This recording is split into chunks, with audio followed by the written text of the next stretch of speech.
Good morning all of you दोस्तों।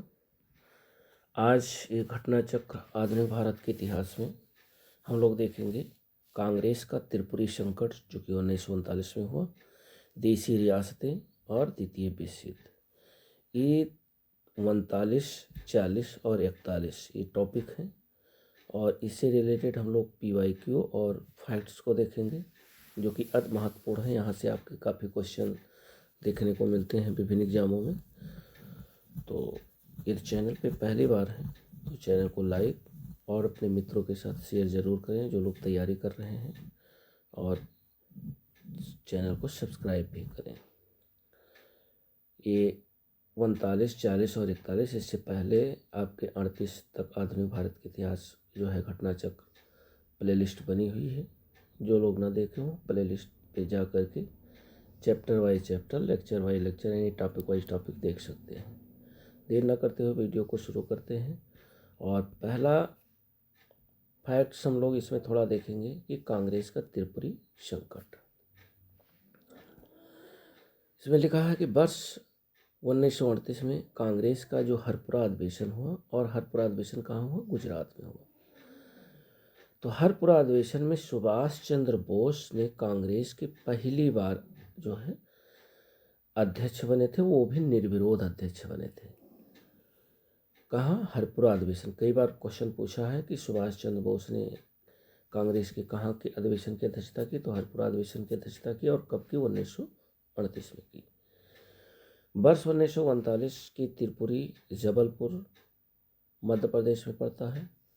अधिवेशन में गांधी जी द्वारा समर्थित पट्टाभ सितार मैया को पराजित कर कांग्रेस की दूसरी बार अध्यक्ष बने। ध्यान रखिएगा, त्रिपुरी ये मध्य प्रदेश में है और हरपुरा गुजरात। परंतु कार्यकारिणी के गठन के प्रश्न पर गांधी जी से मतभेद के कारण इन्होंने त्यागपत्र दे दिया। इसके बाद डॉक्टर राजेंद्र प्रसाद कांग्रेस के अध्यक्ष बने, यानी जो है सुभाष चंद्र बोस ने अध्यक्ष पद से इस्तीफा दिया और इन्होंने पट्टाभ सितार मैया को पराजित कर अध्यक्ष बने। उसके बाद गांधी जी से मतभेद हुआ और गांधी जी से मतभेद होने के बाद इन्होंने त्यागपत्र दिया, और त्यागपत्र जब इन्होंने सुभाष चंद्र बोस ने दिया तो डॉक्टर राजेंद्र प्रसाद को इसका अध्यक्ष बनाया गया। वर्ष 1939 में त्रिपुरी संकट के बाद कांग्रेस की अध्यक्षता से त्यागपत्र के बाद सुभाष चंद्र बोस ने क्या किया? फॉरवर्ड ब्लॉक की स्थापना की। ध्यान रखिएगा, जब त्रिपुरी अधिवेशन संकट के बाद जो है इन्होंने अध्यक्ष पद से इस्तीफा दिया, तो उसके बाद में सुभाष चंद्र बोस ने फॉरवर्ड ब्लॉक की स्थापना की। यह संगठन वामपंथी विचारधारा पर आधारित था। जब द्वितीय विश्व युद्ध के बादल यूरोप में जो है मंडरा रहे थे, सुभाष चंद्र बोस ने समय का लाभ उठाना चाहा और ब्रिटेन तथा जर्मनी की युद्ध का लाभ उठाकर एक फरहार करके भारत की स्वाधीनता चाहिए। उनका विश्वास आयरलैंड की इस पुरानी कहावत पर था कि इंग्लैंड की आवश्यकता आयरलैंड के लिए अवसर है। अतः उन्होंने गांधी जी तथा अन्य कांग्रेसी नेताओं को इस नीति पर लाना चाहा कि भारत की स्वतंत्रता के लिए इंग्लैंड की दुश्मनों की सहायता ली जाए। तो ये इसे रिलेटेड कुछ फैक्ट्स थे। हम लोग क्वेश्चन देखते हैं। पहला क्वेश्चन कह रहा है कि वर्ष 1938 में भारतीय राष्ट्रीय कांग्रेस के अध्यक्ष निर्वाचित हुए थे। तो 1938 में भारतीय राष्ट्रीय कांग्रेस के जो अध्यक्ष निर्वाचित हुए थे वो सुभाष चंद्र बोस हुए थे, यानी राइट ऑप्शन बी विकल्प सही है फर्स्ट नंबर का। और फैक्ट्स हम लोगों ने भी ऊपर देखा है, सीता मैया को पराजित कर जो है ये अध्यक्ष बने थे। अगला क्वेश्चन नंबर 2 कह रहा है कि भारतीय राष्ट्रीय कांग्रेस की हरपुरा अधिवेशन की अध्यक्षता किसने की थी?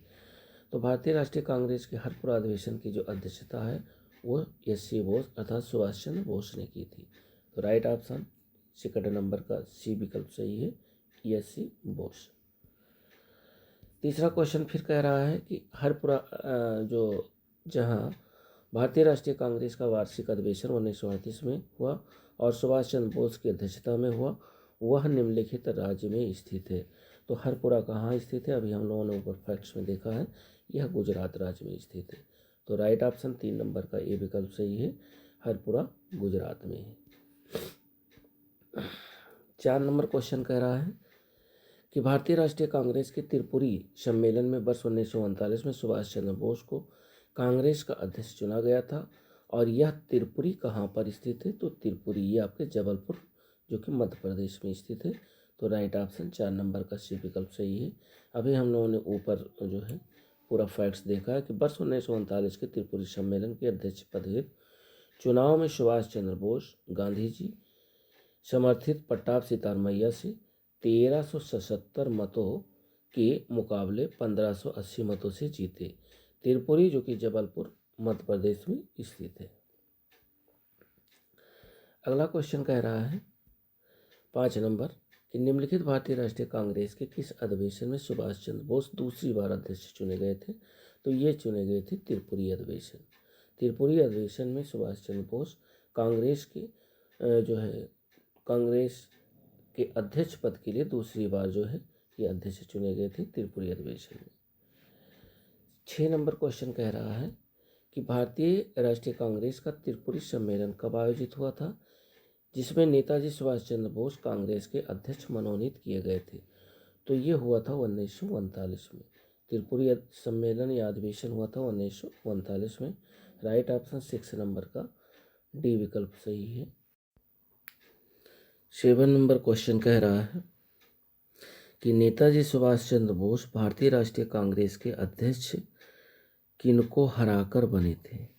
तो ये इन्होंने हराया था जो है पी सितार मैया को, यानी राइट ऑप्शन 7 नंबर का ई विकल्प सही है। पट्टाभ सितार मैया को हरा करके नेताजी सुभाष चंद्र बोस भारतीय राष्ट्रीय कांग्रेस के अध्यक्ष बने थे। और 8 number question very very important है, कई बार क्वेश्चन पूछा गया है, ध्यान रखिएगा। इसमें कह रहा निम्नलिखित में से भारतीय राष्ट्रीय कांग्रेस के किस अधिवेशन में कांग्रेस अध्यक्ष के चुनाव में सुभाष चंद्र बोस ने पट्टाभ सितार मैया को पराजित किया था? तो ये पराजित किया था त्रिपुरी अधिवेशन जो कि 1939 में हुआ था। तो राइट ऑप्शन 8 नंबर का भी विकल्प सही है, त्रिपुरी अधिवेशन 1939। 9 नंबर क्वेश्चन कह रहा है कि सुभाष चंद्र बोस के त्यागपत्र के बाद भारतीय राष्ट्रीय कांग्रेस का अध्यक्ष कौन बना? तो जब सुभाष चंद्र बोस ने भारतीय राष्ट्रीय कांग्रेस के अध्यक्ष पद से त्यागपत्र दिया तो जो है त्यागपत्र देने के बाद डॉक्टर राजेंद्र प्रसाद को इसका अध्यक्ष बनाया गया था। तो राइट ऑप्शन 9 का सी विकल्प सही है, डॉक्टर राजेंद्र प्रसाद। ये भी क्वेश्चन कई बार पूछा गया है, ध्यान रखिएगा। अगला क्वेश्चन 10 नंबर जो कह रहा है, जितने भी क्वेश्चन है दोस्तों बहुत ही इंपॉर्टेंट क्वेश्चन है। 10 नंबर कह रहा है कि कांग्रेस के त्रिपुरी अधिवेशन के बाद सुभाष चंद्र बोस और दक्षिणपंथी का समस्त झगड़ा किस प्रश्न पर केंद्रित हो गया था? तो ये केंद्रित हो गया था कांग्रेस कार्यकारिणी समिति के गठन पर, यानी राइट ऑप्शन ए विकल्प सही है 10 नंबर का। और इसमें कह रहा है इसमें कह रहा है कि कांग्रेस की त्रिपुरी अधिवेशन के बाद सुभाष चंद्र बोस और कांग्रेस के दक्षिणपंथी नेता का समस्त झगड़ा कांग्रेस कार्यकारिणी समिति के गठन के प्रश्न पर केंद्रित हो गया। गोविंद वल्लभ पंत द्वारा प्रस्ताव प्रस्तुत कर सुभाष चंद्र बोस से कहा गया कि वह गांधी जी की इच्छा के अनुसार अपनी कार्य समिति बनाएं, परंतु गांधी जी ने इसे अस्वीकार कर सुभाष से अपनी मर्जी की कार्य समिति बनाने के लिए कहा। सुभाष चंद्र बोस चाहते थे कि कांग्रेस कार्य समिति में नए विचारों के लोग हों, परंतु वह अपनी कार्य समिति की घोषणा भी नहीं कर रहे थे। वस्तुतः वह चाहते थे कि आने वाले संघर्ष का नेतृत्व तो गांधी जी करे, परंतु संघर्ष की रणनीति जो है वो सुभाष चंद्र बोस और वामपंथी समूह तय करे। बस इसी बात पर गांधी जी इसके लिए राजी नहीं हुए। अंततः सुभाष चंद्र बोस ने कांग्रेस अध्यक्ष पद से इस्तीफा दे दिया। आगे 11 नंबर क्वेश्चन कह रहा है कि किस भारतीय राष्ट्रवादी नेता ने जर्मनी और ब्रिटेन के बीच युद्ध को एक ऐसे ईश्वर प्रदत्त अवसर के रूप में देखा जिसमें भारतीयों को उस स्थिति का अपने हित में लाभ उठाने का मौका मिलता? तो ये जो है राष्ट्रवादी नेता थे सुभाष चंद्र बोस, यानी राइट ऑप्शन 11 नंबर का सी विकल्प सही है, सुभाष चंद्र बोस। जब द्वितीय विश्व युद्ध के बादल यूरोप में मंडरा रहे थे, सुभाष चंद्र बोस ने समय का लाभ उठाना चाहा और ब्रिटेन तथा जर्मनी के युद्ध का लाभ आयरलैंड की इस पुरानी कहावत पर था कि इंग्लैंड की आवश्यकता आयरलैंड के लिए अवसर है। अतः उन्होंने गांधी जी तथा अन्य कांग्रेसी नेताओं को इस नीति पर लाना चाहा कि भारत की स्वतंत्रता के लिए इंग्लैंड के दुश्मनों की सहायता ली जाए। और अब उसके बाद जो आपका दूसरा टॉपिक है देसी रियासत, तो देसी रियासतें से रिलेटेड जो है थोड़ा फैक्ट्स देख ले रहे हैं। उसके बाद हम लोग जो है इस पे जितने भी MCQ अब तक बने हैं उन प्रश्नों को देखेंगे। कह रहा है कि बटलर समिति का गठन कई बार पूछा गया है, ध्यान रखिएगा। बटलर समिति का गठन 1927 में किया गया था, जिसे भारतीय रियासत समिति भी कहते हैं। बटलर समिति को ही भारतीय रियासत समिति के नाम से जाना जाता है और इसका उद्देश्य है भारत सरकार तथा भारतीय रियासतों के बीच संबंधों की जांच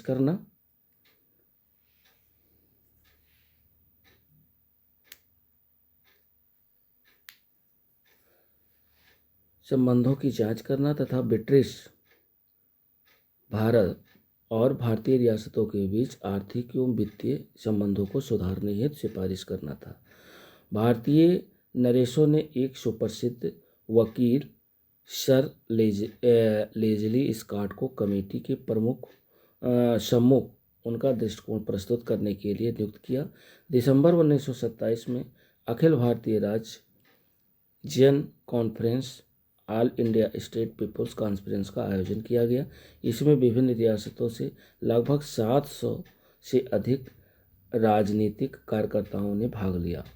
बलवंत राय मेहता और मणिलाल कोठारी, GR अभ्यंकर ने इसके आयोजन में महत्वपूर्ण भूमिका निभाई थी। ब्रिटिश भारत तथा रजवाड़ों के राजनीतिक संघर्ष के साझे राष्ट्रीय लक्ष्यों को सामने रखने के लिए जवाहरलाल नेहरू को वर्ष 1939 में भारत प्रजामंडल यानी all India state people's conference का अध्यक्ष चुना गया और भारतीय संघ में अधिकांश रजवाड़ों का विलय वर्ष 1947 में हुआ। 15 अगस्त 1947 तक सिवाय जूनागढ़, जम्मू और कश्मीर तथा हैदराबाद को छोड़कर सभी रजवाड़े भारत में शामिल हो गए। यानी ये 3 जगह के, एक तो जूनागढ़, जम्मू कश्मीर और हैदराबाद, यहाँ के रजवाड़े शामिल नहीं हुए थे 15 अगस्त 1947 तक। 1948 के अंत तक इन तीनों रियासतों को भी इसके लिए बाध्य होना पड़ा। अंग्रेजी हुकूमत ने इन रियासतों को स्वाधीनता का दर्जा देकर बड़ी पेचीदी समस्या खड़ी कर दी, किंतु राष्ट्रीय नेतृत्व ने, विशेषकर सरदार वल्लभ भाई पटेल ने बड़ी समझदारी एवं सूझबूझ से इस समस्या को सुलझा दिया। 26 अक्टूबर 1947 को कश्मीर के महाराजा हरि सिंह ने भारत में विलय के लिए हस्ताक्षर पत्र प्रधानमंत्री जवाहरलाल नेहरू को सौंपे। जवाहरलाल नेहरू ने शेख अब्दुल्ला को तत्कालीन जो है जम्मू एवं कश्मीर का प्रधानमंत्री नियुक्त करवाया तथा भारतीय सेना ने 27 अक्टूबर 1947 से पाकिस्तान के कबायली आक्रांताओं को भगाना आरंभ किया। यथावत समझौता 29 नवंबर 1947 को हैदराबाद रियासत एवं डोमिनियन ऑफ इंडिया के मध्य हस्ताक्षरित हुआ। इस समझौते पर हैदराबाद राज्य के जो प्रधानमंत्री थे मीर लाइक अली तथा डोमिनियन ऑफ इंडिया के गवर्नर जनरल लॉर्ड माउंटबेटन ने हस्ताक्षर किए थे। इससे रिलेटेड जो भी क्वेश्चन अब तक पूछे गए हैं उनको हम लोग देखते हैं। पहला क्वेश्चन कह रहा है कि 1927 की जो बटलर कमेटी का उद्देश्य था वो क्या था। तो 1927 में जो बटलर कमेटी बनी थी उसका उद्देश्य था कि भारत सरकार तथा देशी राज्यों के जो है बटलर कमेटी का जो उद्देश्य था वह भारत सरकार तथा देशी राज्यों के मध्य संबंधों को सुधारना। बटलर समिति का गठन 1927 में किया गया था। इसे भारतीय रियासत समिति भी कहते हैं। इसका उद्देश्य भारत सरकार तथा भारतीय रियासतों के बीच संबंधों की जांच करना था तथा ब्रिटिश भारत और भारतीय रियासतों के बीच आर्थिक एवं वित्तीय संबंधों को सुधारने हेतु सिफारिश करना था।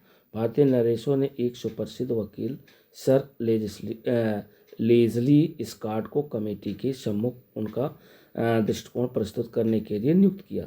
स्कॉट का यह तर्क था कि प्रत्येक रियासत आरंभ में स्वतंत्र थी, इसलिए वह स्वतंत्र है केवल उस सीमा तक नहीं जहां उसने अपनी प्रभुसत्ता क्राउन को दे दी है, अर्थात जो शेषाधिकार भारतीय रियासतों के पास है। क्वेश्चन नंबर 2 कह रहा है कि all India state people conference का गठन कब हुआ। तो all India state people conference का जो गठन हुआ वो 1927 ईस्वी में हुआ। तो राइट ऑप्शन 2 नंबर का सी विकल्प सही है, 1927।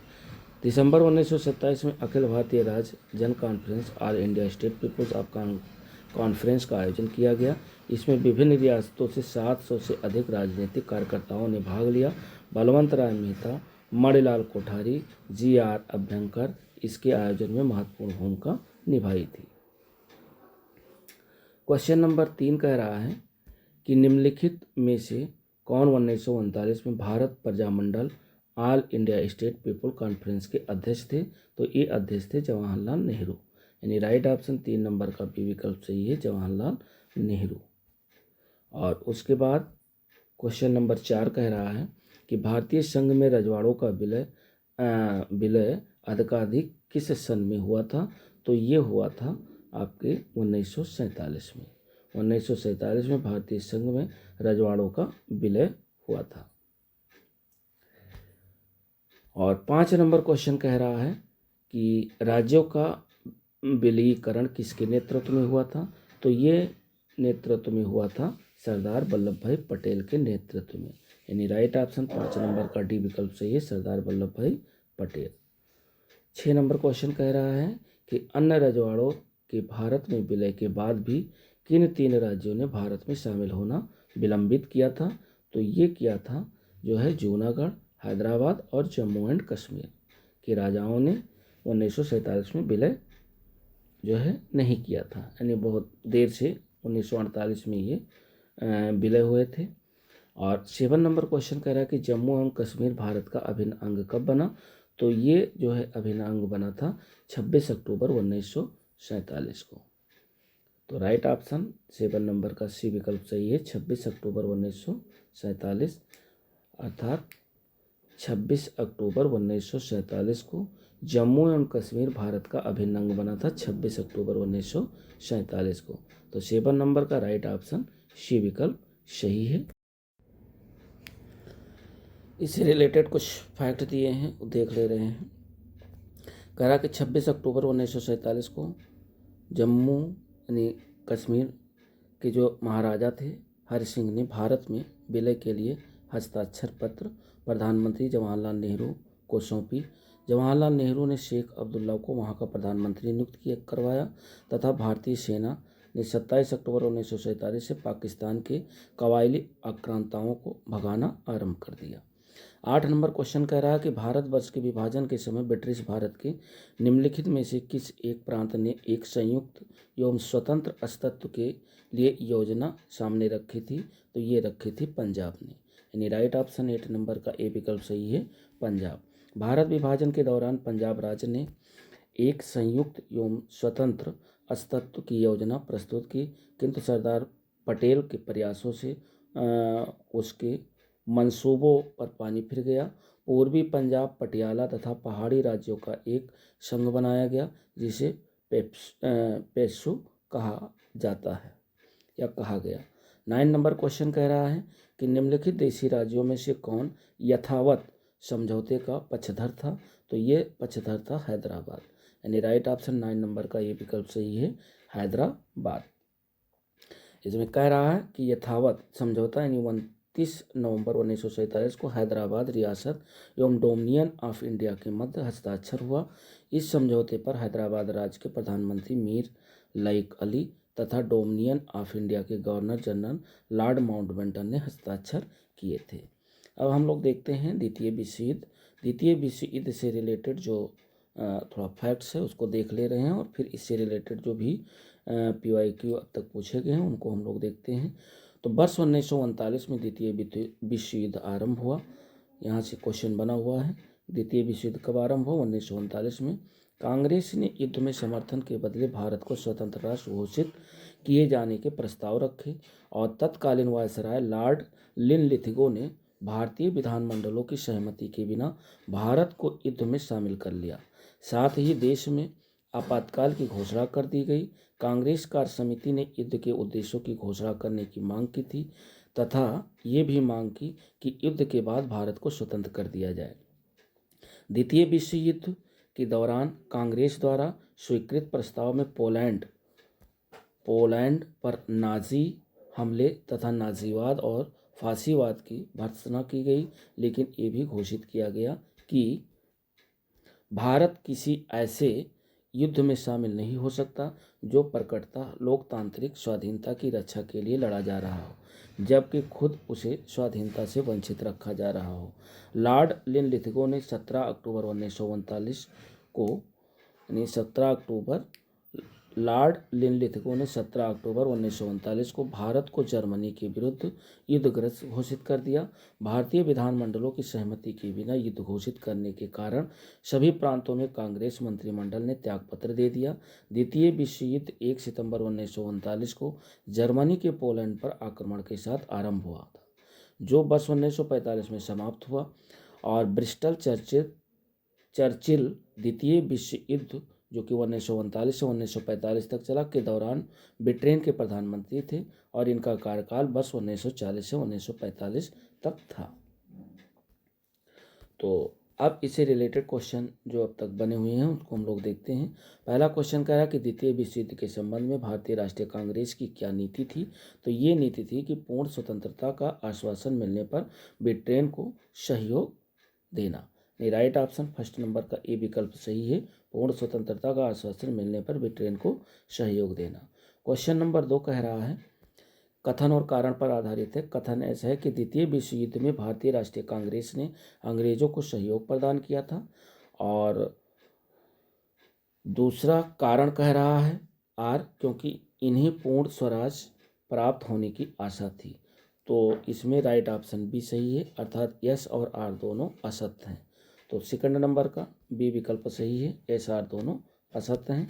और क्वेश्चन नंबर 3 भी कथन कारण पर आधारित है। कथन ये कह रहा है कि वर्ष 1939 में सभी प्रांतों में कांग्रेस मंत्रिमंडल ने त्यागपत्र दे दिया, और कारण आर कह रहा है कि कांग्रेस ने द्वितीय विश्व युद्ध के संदर्भ में वायसराय के जर्मनी के विरुद्ध युद्ध घोषित कर देने के निर्णय को स्वीकार नहीं किया।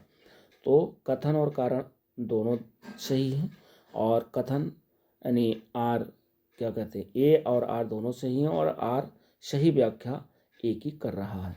तो राइट ऑप्शन ये क्वेश्चन नंबर 3 का ए विकल्प सही है।